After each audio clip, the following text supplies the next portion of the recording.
1. Mahkamah berwenang mengadili permohonan akuo. 2. Para pemohon memiliki kedudukan hukum untuk mengajukan permohonan akuo. 3. Pokok permohonan para pemohon tidak beralasan menurut hukum untuk seluruhnya.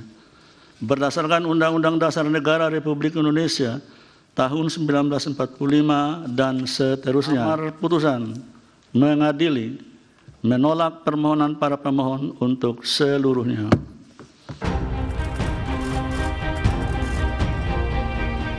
Mahkamah Konstitusi akhirnya memutuskan menolak gugatan uji materi syarat batas umur Capres-Cawapres. Gugatan yang diajukan sejumlah pihak, termasuk Partai Solidaritas Indonesia ini, meminta batas usia Capres-Cawapres tidak lagi 40 tahun seperti yang diatur dalam Undang-Undang Pemilu. Putusan Mahkamah Konstitusi ini menjadi momen yang ditunggu banyak pihak. Pasalnya, gugatan ini ditengarai menjadi jalan bagi putra sulung Presiden Jokowi, Gibran Rakabuming Raka, untuk melaju di Pilpres 2024. Sekilas, putusan ini terlihat menutup jalan bagi Gibran.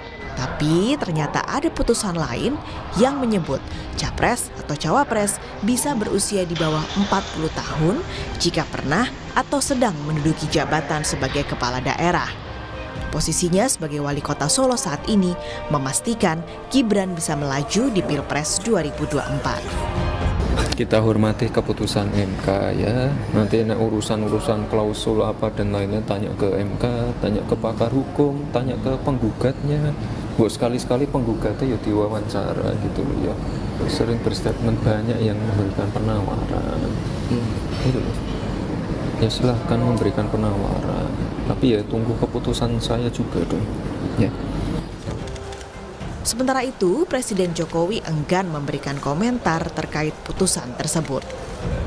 Mengenai putusan MK, silahkan ditanyakan ke Mahkamah Konstitusi. Jangan saya yang berkomentar. Silahkan juga pakar hukum yang menilainya. Saya tidak ingin memberikan pendapat atas putusan MK, nanti bisa disalah mengerti seolah-olah saya mencampuri kewenangan yudikatif. Kemudian Pak, Mas Gibran akan maju sebagai calon wakil presiden ya Pak? Pasangan Capres dan Cawapres itu ditentukan oleh partai politik atau gabungan partai politik.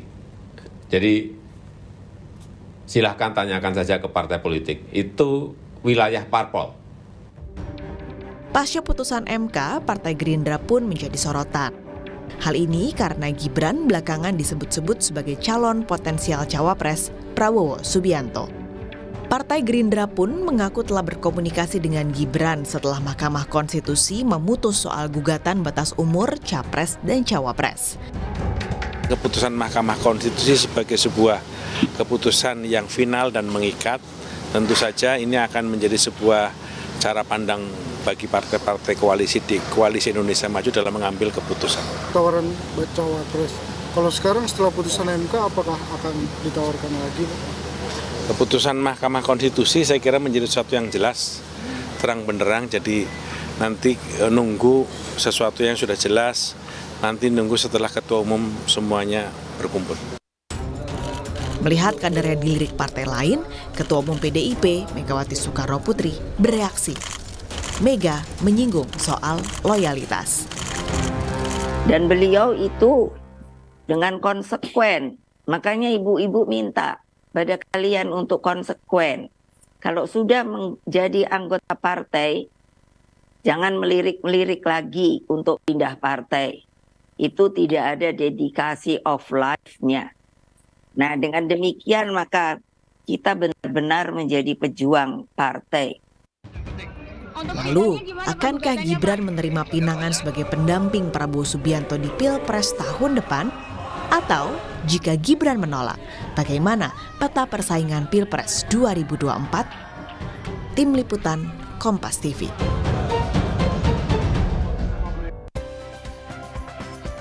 Saudara, putusan Mahkamah Konstitusi terkait dengan persyaratan Capres-Cawapres ini menuai polemik. Putusan ini dinilai membuka jalan bagi putra sulung Presiden Jokowi, Gibran Rakabuming Raka, untuk melaju di Pilpres 2024. Lalu apa yang harus dikritisi dari putusan ini? Lalu benarkah putusan ini membuat peta baru persaingan di Pilpres 2024? Kita bahas bersama dengan sejumlah narasumber kita di pagi hari ini. Sudah ada pengamat politik dari Universitas Al-Azhar Indonesia, Kang Ujang Komarudin. Assalamualaikum Kang Ujang. Dan juga ada Ketua DPP dari PDI Perjuangan, Eriko Sutarduga. Bang Eriko, selamat pagi Bang Eriko. Selamat pagi, Assalamualaikum seluruh pemirsa Adisti dan juga Kang Ujang. Oke, dan juga ada Ketua DPP dari Partai Amanat Nasional, Bang Saleh Partaonan Daulay. Selamat pagi Bang Saleh. Selamat pagi, Assalamualaikum warahmatullahi wabarakatuh. Waalaikumsalam warahmatullahi wabarakatuh. Ya, ini kan sudah diputuskan ya, Mahkamah Konstitusi akhirnya mengabulkan gugatan dari salah satu penggugatnya adalah seorang mahasiswa asal UNS begitu ya, yang menyatakan bahwa batas usia Capres-Cawapres ini 40 tahun dan atau pernah menjabat sebagai kepala daerah. Tentu saja ini kemudian mengagetkan banyak pihak dan juga bahkan Hakim Mahkamah Konstitusi ini, Saldi Isra, bingung dengan keputusan yang bisa dikatakan bisa berubah sekelebat. Kalau Hakim MK saja bingung, apalagi kita yang kemudian warga yang awam hukum begitu. Nah, kalau dari pendapat PDI Perjuangan, kita langsung ke Bang Eriko. Bang Eriko, sebenarnya putusan Mahkamah Konstitusi ini menguntungkan atau tidak untuk PDI Perjuangan? Kalau misalkan di Koalisi Indonesia Maju, tentu ini putusannya yang menguntungkan. Ya, bagi kami tentunya Mbak Adisti dan seluruh kita yang menyaksikan dimanapun Anda berada, apa yaitu hak kewenangan dari MK, kan begitu. Harus jujur kita menyampaikan ini, dan keputusan MK itu adalah final and binding seperti itu. Dan bagi kami sebenarnya kalau mau berbicara jujur, dikatakan menguntungkan apa juga tidak menguntungkan. Banyak kader kami yang sudah jadi kepala daerah. Nih contoh ya Mbak Adisti, saya mau kasih contoh. Bupati termuda mungkin sepanjang sejarah itu dari PDI Perjuangan.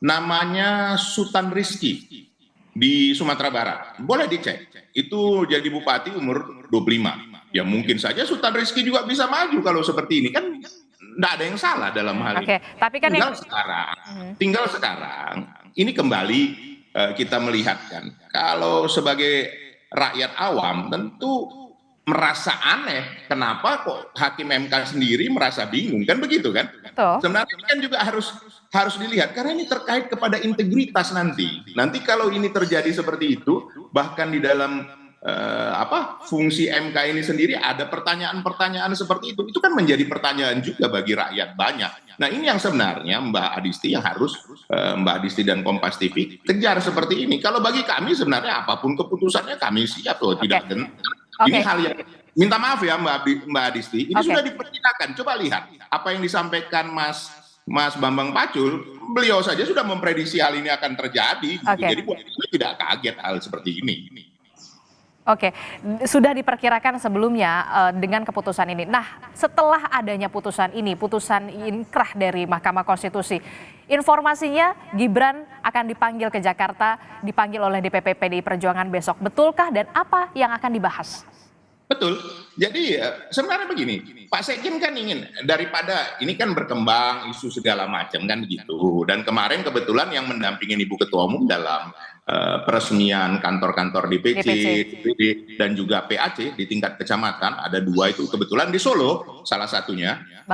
Ibu Ketua Umum menyampaikan mengenai hal ini. Kebetulan saya di sebelahnya beliau menyampaikan bahwa di dalam kehidupan berpartai ini kan ya kita memang harus menjalankan fungsi dan tugas kita sesuai dengan yang dipercayakan oleh partai, dan kita diajarkan untuk selalu setia seperti itu Mbak Adisti. Itu saja yang disampaikan kemarin. Kalau diterjemahkan banyak pihak ya silakan, tapi ini kan untuk internal PDI Perjuangan. Itu Mbak Adisti yang saya tahu kemarin. Oke, betul, karena sudah disinggung soal loyalitas. Betul sekali, Ibu Ketua Umum Bu Mega kemarin menyatakan bisa dikatakan menyinggung soal loyalitas. Apakah kemudian ini maksud dan tujuannya kebetulan sekali ya pada saat putusan MK dan juga Gibran Rakabuming Raka ini besok akan dipanggil. Benarkah tujuannya ke Gibran? Begini, kemarin itu sebenarnya ditujukan jelas kepada DPC Solo bahwa sebagai contoh adalah Mas FX Rudi. Beliau ini kan super senior, sangat senior di PDI Perjuangan dari tahun 80 kalau saya tidak salah, dan kebetulan kemarin juga mengingatkan ada dari saudara kami yang namanya almarhum Mas Gembong Warsono kan juga baru berpulang sebagai ketua fraksi PDI Perjuangan DKI Jakarta, bahwa jasa-jasa dari orang-orang senior ini yang setia sampai saat ini itu memang harus disampaikan bahwa di dalam kehidupan berpolitik, dalam kehidupan berpartai ada proses, Mbak Adisti. Tidak ujuk-ujuk begitu saja. Itu yang terjadi. Boleh ditanyakan sama ini adinda saya, saudara saya Saleh Partawanan, semua itu ada prosesnya. Begitulah berpartai, begitulah berorganisasi. Itulah yang diajarkan selalu oleh Ibu Ketua Umum. Bahkan beliau mencontohkan keluarganya sendiri. Semua punya proses seperti itu. Itu yang kemarin disampaikan beliau di dalam sebenarnya peresmian kantor, dan ini untuk internal. Begitu, Mbak. Oke, berarti besok juga pertemuan akan mempertanyakan loyalitas Gibran Rakabuming Raka, ataukah masih tegak lurus atau tidak sama PDI Perjuangan? Kalau saya melihat, sebenarnya begini, ini yang disampaikan oleh Sekjen itu sudah tepat. Sebagai sesama kader kan diundang Mas Gibran, kan misalnya contoh seperti itu. Kira-kira bagaimana dengan situasi seperti ini, daripada kita kan mendengar dari pers, dari mana-mana kan begitu. Ya tentunya kan kembali, bahwa di dalam kehidupan berpartai, berorganisasi itu juga ada hak pribadi masing-masing. Kita juga kan tidak bisa memaksakan, Mbak Adisti. Katakanlah Mbak Adisti sebagai kerja di Kompas TV, kemudian ternyata ada yang melirik yang lain. Ini kan bergantung kepada Mbak Adisti juga dalam menentukan kepada pribadi masing-masing. Jadi ya, menurut kami ini hal yang sah-sah saja, tidak perlu misalnya tertutup, tersembunyi, justru diajak berbicara. Bagaimana? Nah, dari situ kan tentunya kita bisa melihat sejauh apa sebenarnya. Jangan-jangan Mbak Adisti ternyata tidak ada hal yang seperti itu, cuma dugaan-dugaan saja. Ini kan yang menduga-duga ini yang kadang-kadang tidak enak kan Mbak Adisti. Oke, jadi langsung mempertanyakan secara langsung ya kepada Gibran, apakah tertarik dilirik oleh partai lain ataukah masih loyal tegak lurus kepada PDI Perjuangan, begitu?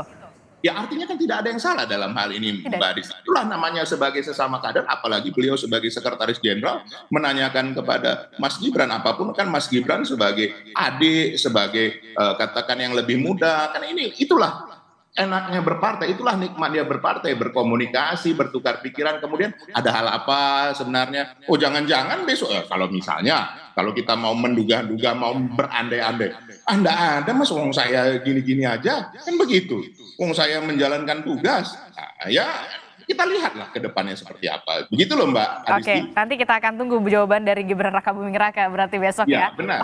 Oke. Saya langsung ke Bang Saleh Daulay. Bang Saleh, katanya kalau dari Partai Gerindra sendiri, dari Pak Muzani bilang sudah ada memang komunikasi ke Gibran Rakabuming Raka after putusan Mahkamah Konstitusi. Dari Koalisi Indonesia Maju sendiri seperti apa sebenarnya? Ya, pertama saya tentu ya harus menghormati putusan dari Mahkamah Konstitusi itu. Karena bagaimanapun juga kita kan negara hukum. Jadi apapun yang diputuskan oleh Hakim Konstitusi, yang kalau kata Bang Eriko tadi adalah sifatnya final dan mengikat, maka karena itu kita hormati. Tapi saya kemarin juga termasuk yang terkejut ya, karena pertama kan putusannya sekitar pukul 12.30 yang tidak mengabulkan gugatan para pemohon secara keseluruhan. Kemudian pada pukul 2 lebih gitu ada lagi putusan baru yang katakan mengabulkan sebagian daripada gugatan dari pemohon yang baru, yaitu mahasiswa UNS tersebut ya. Nah karena itu saya kemarin juga sempat membuat dua pernyataan. Pada saat pukul 12.30 saya mengatakan ya mengapresiasi, senang karena batas usia 35 tahun itu nggak terjadi, yang terjadi adalah tetap pada aturan yang lama. Nah karena itu tentu kami dari Partai Amanat Nasional merasa senang sebetulnya dengan putusan-putusan ini. Kenapa? Karena ya tentu kalau misalnya pembatasan usia dari capres-cawapres adalah tetap 40, maka peluang dari Erick Thohir yang memang selama ini diajukan oleh Partai Amanat Nasional itu akan tetap tinggi. Nah karena itulah maka ini putusan sebetulnya bagi kami itu baik-baik saja gitu, tidak ada masalah. Tetapi karena ada putusan yang kedua yang katakanlah berarti menutup ataupun mengganti putusan yang pertama, maka diperbolehkan yang usia 35 tahun. Nah ini jadi muncul pertanyaan kepada kami misalnya, bagaimana nanti kalau misalnya Gibran ditawari untuk menjadi cawapresnya Pak Prabowo. Nah, kalau saya tentu pertama tidak mau mencampuri dulu nih urusannya PDI Perjuangan dalam konteks misalnya kader dan pencalonan capres cawapresnya. Karena apa? Karena ya tadi tentu nanti kita lihat bagaimana dinamika yang terjadi di PDI Perjuangan tanpa harus kita intervensi. Karena tentu nanti akan ditanyakan kembali kepada Mas Gibrannya, apakah dengan tawaran-tawaran, kalau memang ada tawaran itu nanti beliaunya mau untuk mengambil. Nah, kalaupun misalnya dia mau ambil, lalu bagaimana komunikasi dengan PDI Perjuangan? Nah, prinsipnya bagi kami adalah bagaimana agar menjaga pemilu yang akan datang itu tetap bermartabat, dilaksanakan secara jujur, adil, dan terbuka. Nah, karena itu ini menjadi penting ya, itu hal yang pertama. Kemudian yang kedua, tentu nanti tawaran itu kan akan diajukan oleh Koalisi Indonesia Maju. Nah, Koalisi Indonesia Maju itu harus berbicara dulu, bertemu dulu. Nah, sampai putusan kemarin dikeluarkan oleh Mahkamah Konstitusi, ketua-ketua umum partai politik kan belum bertemu. Termasuk diantaranya ketua umum kami, yaitu Ketua Umum Partai Amanat Nasional, Bang Zulkifli Hasan, itu sekarang sedang menemani Presiden Republik Indonesia untuk melakukan kunjungan ke Beijing dan Riyadh. Nah, kalau ke Beijing ya tentu hubungan bilateral ya, terkait dengan ekonomi dan politik. Sementara yang kunjungan ke Riyadh nanti khusus untuk membicarakan soal perdamaian di Timur Tengah terkait dengan perang yang terjadi di Palestina. Nah, ini saya kira ya pasti ada proses lah di sana. Oke, berarti ada proses untuk musyawarah untuk mufakat ini akan berkumpul ketua umum dari partai politik Koalisi Indonesia Maju setelah Ketum PAN ini pulang ya dari kunjungan kerja di luar negeri mendampingi Pak Presiden. Lebih tepatnya setelah seluruh ketua umum partai politik yang ada di Koalisi Indonesia Maju bisa bertemu dan berbicara secara langsung terbuka. Karena Kapan memang itu? prinsip di Koalisi Indonesia Maju ini adalah tidak boleh ada yang ditinggalkan. Semua harus duduk bersama. Jadi ini secepatnya, insya Allah secepatnya. Dalam pekan ini? Waktu kan masih ada nih, setidaknya kalau memang tetap tanggal 19 dilakukan pendaftaran ya masih adalah 4-5 hari ke depan untuk duduk lagi. Itu pendaftarannya kan tanggal 19, ditutupnya kan tanggal 25. Jadi masih cukup waktu lah kita untuk mendudukkan persoalan ini secara baik-baik. Dan sekaligus juga untuk melihat bagaimana perkembangan terakhir terkait dengan elektoral, terkait dengan dinamika politik ya pasca putusan Mahkamah Konstitusi itu. Oke, kita akan lihat bagaimana kemudian pertemuan akan dilakukan oleh Koalisi Indonesia Maju sambil menunggu kepulangan dari Ketua Umum Partai Amanat Nasional. Masih ada waktu begitu ya untuk membahas ini soal ini, dan Partai Amanat Nasional sendiri tetap menyodorkan nama Erick Thohir berarti ya, walaupun memang putusan MK sudah mengabulkan soal kepala daerah ini. Jadi begini kan prinsipnya di Koalisi Indonesia Maju itu sebetulnya kan calon-calon wakil presidennya sudah banyak tuh. Artinya sudah ada. Ya kita dengar Pak Erlangga kemarin masih mau, ya kan. Kemudian ada Pak Yusril Iza Mahendra juga bersedia gitu. Kemudian kami mendorong Erick Thohir untuk maju. Kemudian ada AHY yang juga saya kira masih bisa berpotensi juga untuk menjadi cawapres. Nah, masalahnya adalah dari calon-calon yang ada ini kan sebetulnya kita tidak pernah merasa ragu untuk mendorong mereka.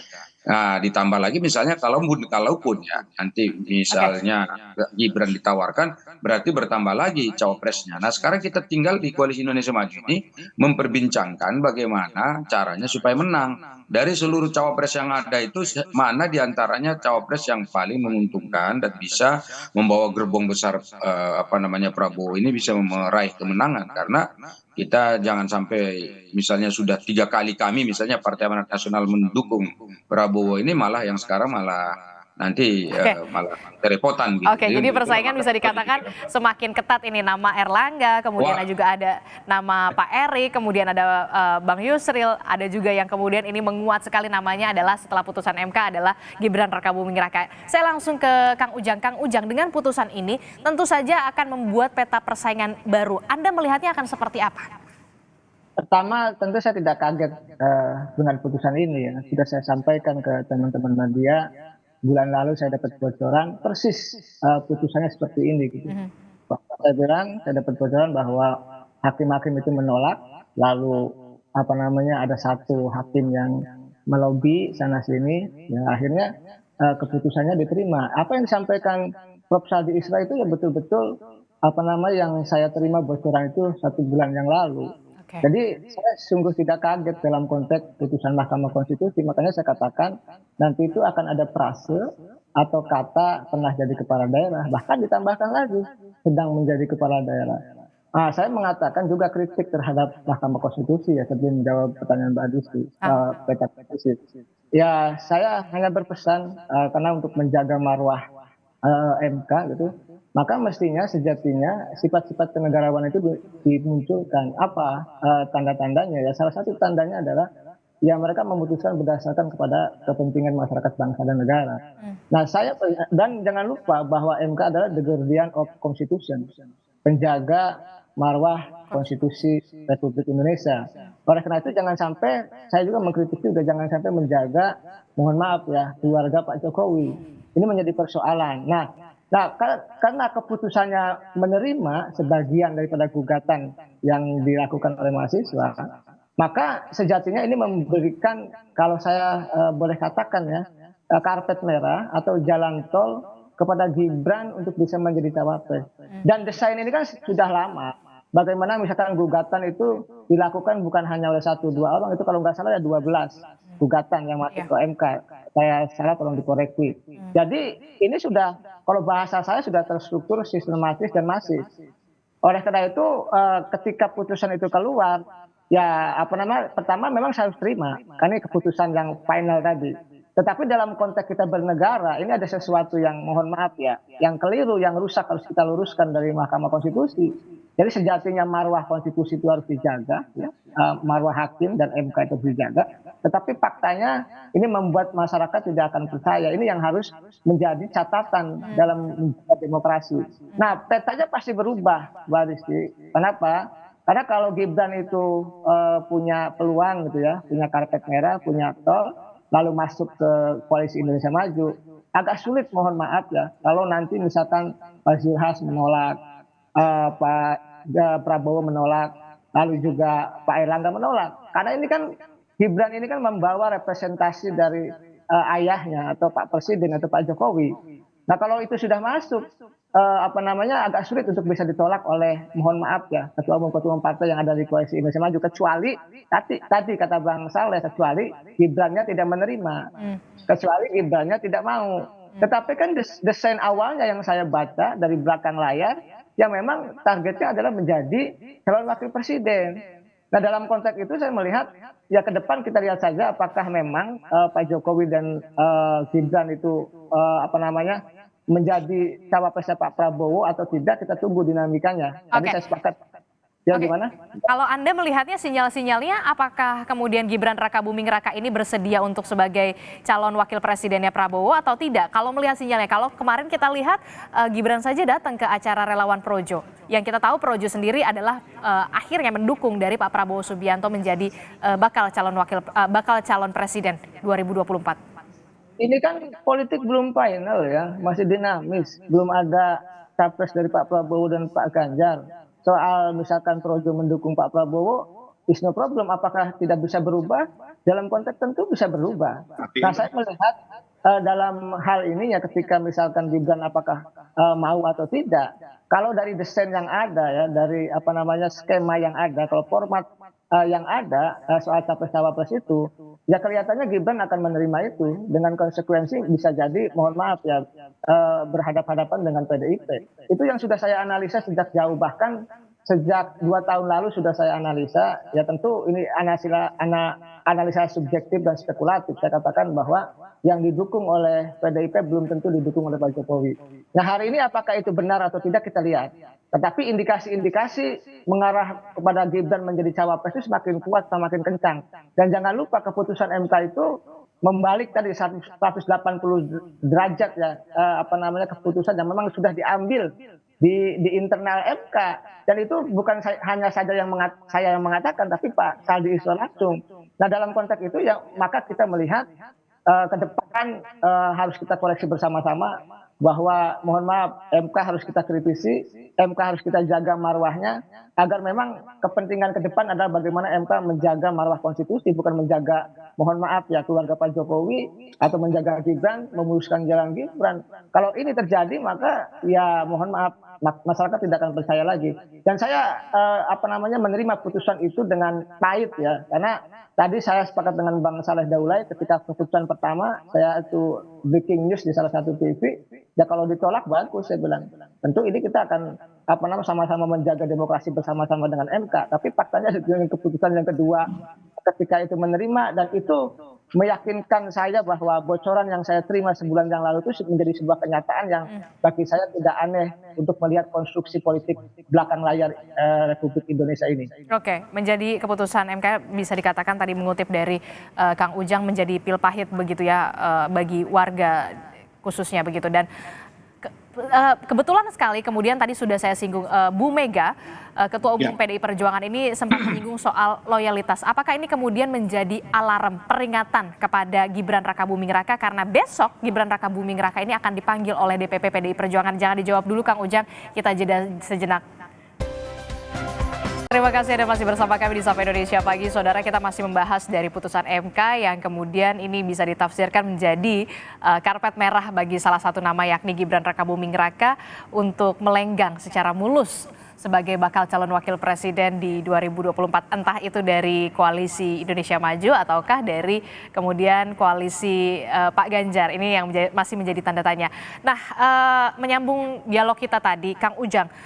Kemarin Bu Mega Ibu Ketua Umum PDI Perjuangan dalam pidato sambutannya di DPC soal di Kota Solo ini sempat menyatakan menyinggung soal loyalitas. Jika seseorang sudah masuk di dalam partai, jangan melirik-lirik lagi partai yang lain. Apakah ini kemudian menyinggung ke Gibran merupakan bentuk peringatan, alarm secara tersirat? Ya kalau kita lihat dari statement Ibu Mega maka berlaku kepada semua ya, semua kader PDIP di seluruh Indonesia. Tetapi dalam konteks ucapan itu juga bisa spesial juga mengarah pada Gibran yang tadi diisukan bisa menjadi cawapresnya Pak Prabowo. Nah, saya sih melihatnya ada dua makna itu yang bisa saya baca dan bisa saya tafsirkan. Nah, oleh karena itu ya nanti kan Gibran dipanggil, akan diklarifikasi, dimintai keterangan apa jawabannya. Karena desain Prabowo Gibran itu kan sudah lama, sudah tadi TSN terstruktur sistematis dan masif sehingga MK pun tadi yang ajaib ya keputusannya yang katakanlah menerima gugatan sehingga Gibran bisa menjadi cawapres. Ya tentu ini peringatan yang menurut saya keras ya dari Ibu Mega walaupun dengan bahasa yang halus gitu bahwa memang kader ya harus loyal, kader ya harus setia, kader ya harus berdarah-darah berjuang di partai untuk bisa katakanlah tahap demi tahap melalui mekanisme partai sehingga menjadi katakanlah pemimpin tertinggi ya, menjadi pemimpin puncak di Republik ini. Kan partai ini kan kawah canda di muka kepemimpinan bangsa. Jadi kalau misalkan banyak kader yang tidak loyal, maka sesungguhnya partai itu sangat dirugikan.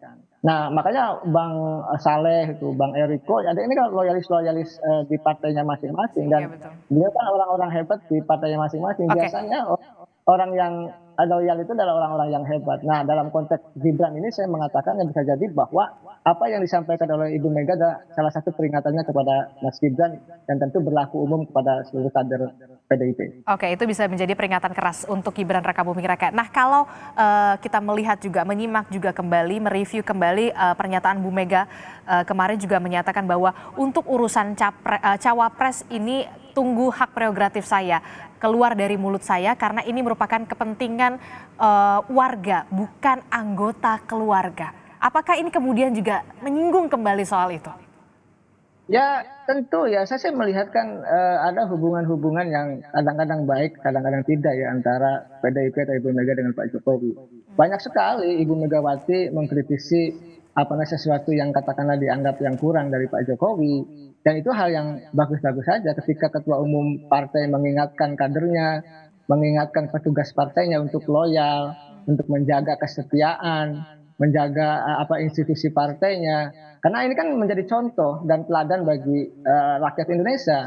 Kalau contohnya baik artinya loyal kan akan menjadi nilai positif bagi partai. Tetapi kalau misalkan tidak loyal, lalu pindah partai hanya kepentingan pragmatis, ini kan sungguh merugikan partai itu. Dan saya sih sepakat dengan Ibu Mega ya, bahwa kita dimanapun, siapapun ketika sudah memilih menjadi kader ya harus mati-matian setia untuk membela partai dan ikut keputusan partai apapun keputusan itu. Makanya saya katakan keputusan MK itu, saya pribadi sebagai akademisi ya, sebagai pengamat, walaupun pahit saya terima, walaupun saya menolak dan mengkritisinya habis terkait dengan keputusan itu, tapi ya harus diterima. Begitu juga apa yang diputuskan oleh partai ya harus diterima. Oke, kita semua pasti harus menerima, tetap harus menaati apapun putusan dari Mahkamah Konstitusi. Nah, kalau melihat pernyataan dari Bu Mega ini soal kemarin menyinggung soal loyalitas, kemudian soal menyinggung cawapres ini adalah untuk kepentingan warga bukan anggota keluarga. Anda melihatnya hubungan antara Bu Mega dengan Pak Jokowi ini sudah mulai bisa dikatakan panas dingin atau seperti apa kalau Anda melihatnya?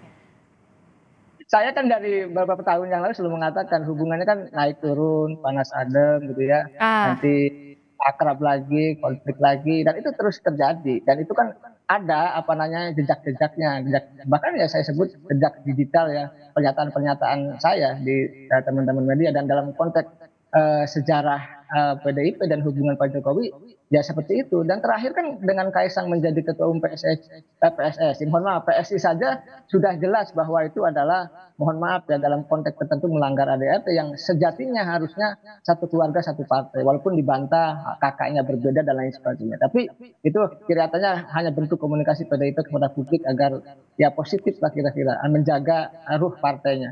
Nah, saya meyakini apa yang disampaikan Ibu Mega adalah sebuah statement yang bijak ya untuk menjaga institusi kepartaian tadi agar menjaga loyalitas siapapun. Ya memang agak sulit ya, Pak Jokowi memang kelihatannya ingin soft landing. Tapi ya, tetapi kelihatannya agak gerabak-gerubuk gitu, agak ketakutan itulah yang membuat Pak Jokowi ya senggol sana senggol sini ya. Tadi agak tidak terlalu akrab misalkan dengan PDIP, tidak terlalu nyaman dengan PDIP, sehingga membuat garis sendiri. Dan itu sesungguhnya bisa bertentangan dengan apa yang menjadi kebijakan PDIP. Tetapi itulah hubungan politik ya, hubungan manusia.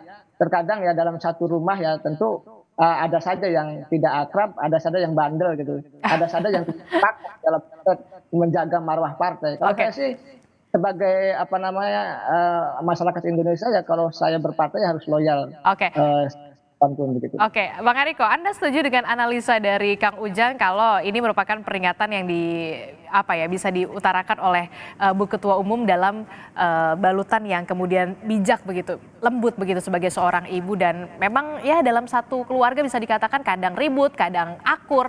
Seperti apa? Anda setuju dengan analisa Kang Ujang? Mbak Adisti, saya ini terpana terdiam. Saya lebih terkejut apa yang disampaikan Kang Ujang daripada keputusan MK itu. Kalau keputusan MK itu enggak ada kita terkejut. Sudah menduga hal itu terjadi gitu. Justru saya jujur sangat mengapresiasi. Saya jujur terharu Kang Ujang. Apalagi Kang Ujang memakai pakaian berwarna merah. Belum pernah saya lihat Kang Ujang seperti ini. Jujur Mbak Adisti, luar biasa. Terima kasih Kang Ujang. Saya melihat ada dua pengamat yang luar biasa, Kang Ujang sama Dinda Adipre itu berbicara apa adanya, tidak ada satu beban. Itulah yang benar yang disampaikan Kang Ujang tadi. Hidup ini semua adalah pilihan Mbak Adisti. Semua adalah proses. Memang kita harus jujur ngakui bahwa ada jalan-jalan instan kadang-kadang yang bisa ditempuh. Tetapi tergantung kita memilihnya. Sesuatu yang cepat naik, cepat juga turunnya. Itu hukum alam. Tidak usah kita berdebat mengenai hal itu. Itu pasti terjadi. Karena kenapa? Semua juga berproses. Semua juga ada masa dan waktunya. Semua juga ada hal yang harus dilakukan, hal proses normal yang harus ada. Nah, itu yang diingatkan Ibu Mega. Sebenarnya jujur benar apa yang disampaikan Kang Ujang tadi, bukan hanya ditujukan katakan apakah ini hanya untuk Mas Gibran, tidak. Ini kepada seluruh kader di dalam proses pencalekan ini juga kan ada juga yang mau mencapai jalan singkat, katanya ada yang mau pakai joki, ada yang mau bertandem dengan orang dari partai lain, bisa-bisa saja kan seperti itu. Nah, itu yang Ibu Ketua Umum ingatkan, kita berpartai, berorganisasi. Ingat loh Mbak Adisti, ini pembelajaran bagi kita semua. Kader itu dari bahasa yang artinya itu bingkai. Nah, kalau bingkai itu kan ada batasnya. Artinya kita melakukan itu semua ada norma-normanya, ada etika-etikanya.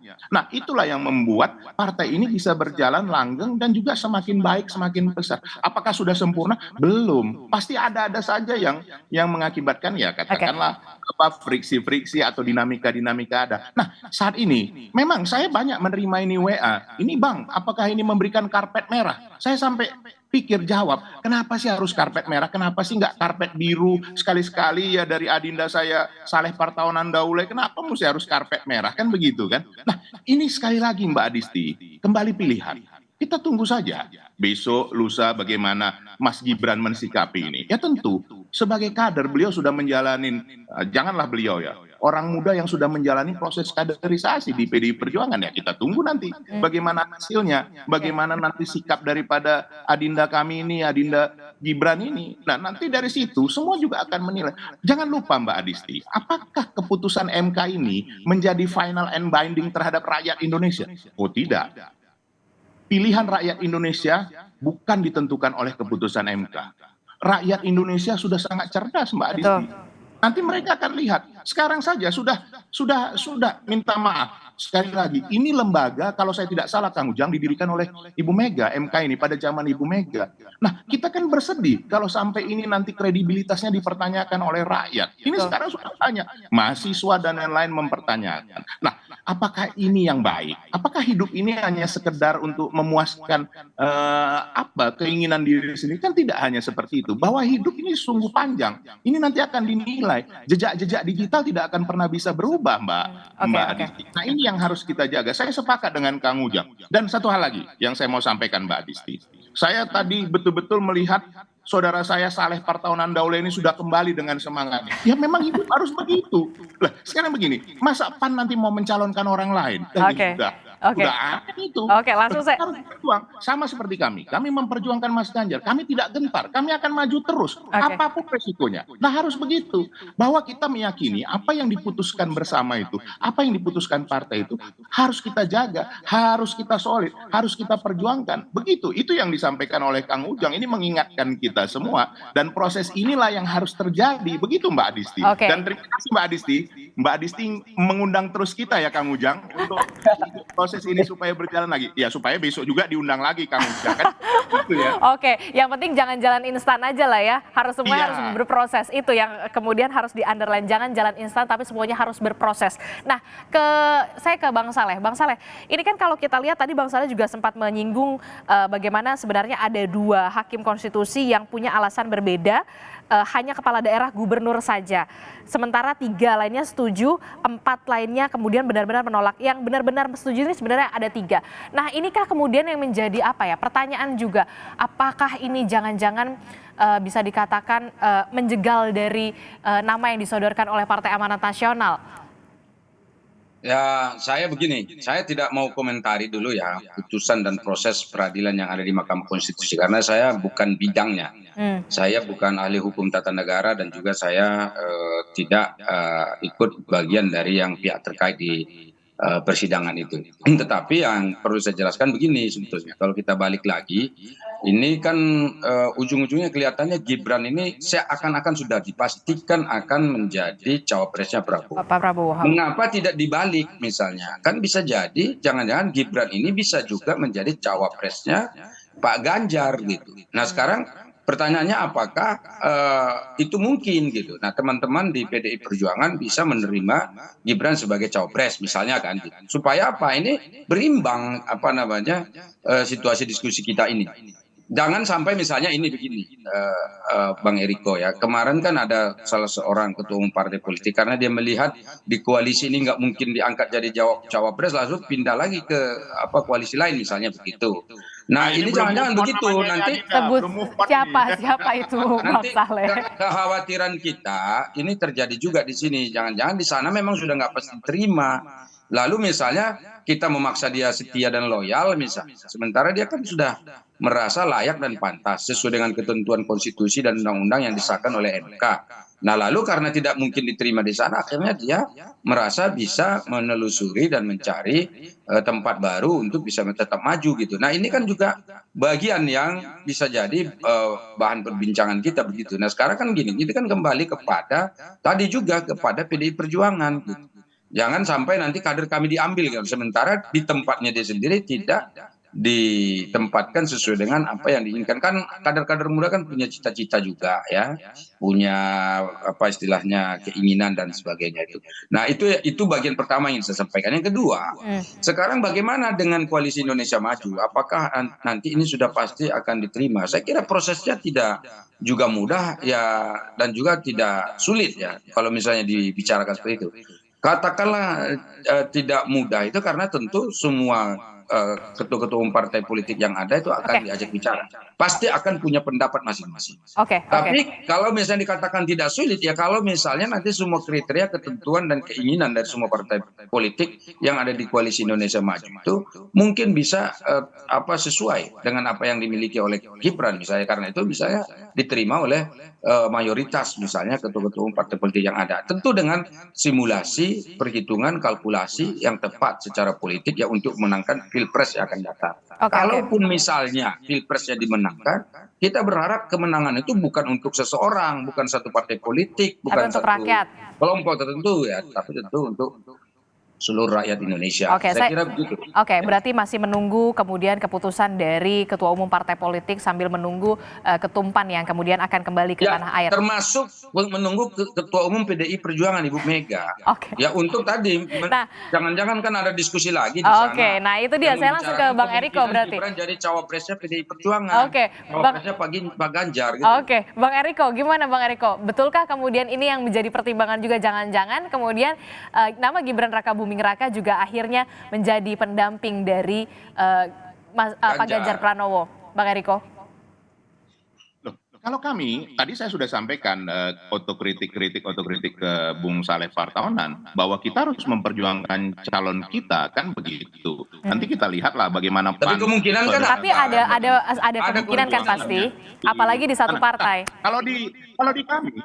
Kalau di kami sudah mencalonkan Mas Ganjar Pranowo, calon presiden. Nah, apakah calon wakil presidennya juga dari PDI Perjuangan? Biarlah nanti Ibu Ketua Umum bersama seluruh ketua umum partai. Karena di kami, keputusan itu duduk sama rendah, berdiri sama tinggi. Itu terjadi di tahun 2019, seperti itu kondisinya. Apalagi sudah ada keputusan MK.